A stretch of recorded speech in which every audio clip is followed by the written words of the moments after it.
ফিরে এলাম বিরতির পর। আর এই মুহূর্তে আবারও মগরার দিকে নজর রাখবো। মগরাতে শুট আউট, গুলিবিদ্ধ দুজন। বাইকে করে যাওয়ার সময় দুজনকে লক্ষ্য করে গুলি চালানো হয়েছে। অভিযোগ এমনটাই, দুজনকে উদ্ধার করে হাসপাতালে নিয়ে যায় পুলিশ। পুরনো শত্রুতার জেরেই মূলত গুলি চালানো হয়েছে, এমনটাই প্রাথমিক অনুমান করছে পুলিশ।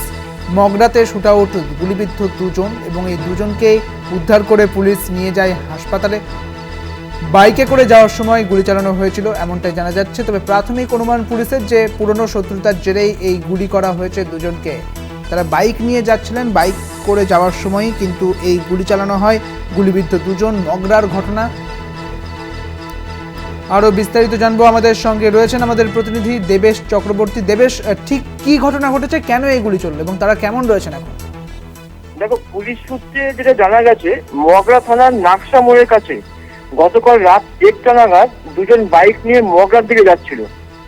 পিছন থেকে একটি 4 চাকা গাড়ি তাদের ফলো করে নাকশা মোড় ছাড়িয়ে যেতেই তাদের এলোপাতাড়ি গুলি করে এবং কয়েক রাউন্ড গুলি চালানো হয় এবং তাতে বিশ্বজিতের নামে এক ব্যক্তির পেটে গুলি লাগে, আর একজনের পায়ে গুলি লাগে এবং ঘটনাস্থল থেকেই তাদের পুলিশ উদ্ধার করে কিছুটা হাসপাতালে নিয়ে যায় এবং সেখানে তাদের এখনো অব্দি তাদের চলছে।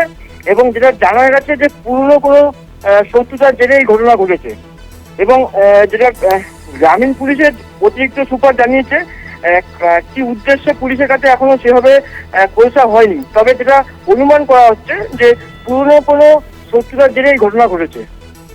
বেশ, অনেক ধন্যবাদ দেবেশ, তোমাকে। আমাদের সঙ্গে ছিলেন আমাদের প্রতিনিধি দেবেশ চক্রবর্তী। আপনাদের জানিয়ে রাখি, মগরায় শুট আউট, গুলিবিদ্ধ দুজন। তবে পুরনো শত্রুতার জেরে এই গুলি চালানো হয়েছে এমনটাই জানিয়েছে পুলিশ। অর্থাৎ পুলিশের প্রাথমিক অনুমান যে পুরনো শত্রুতার জেরেই গুলি চালানো হয়েছে।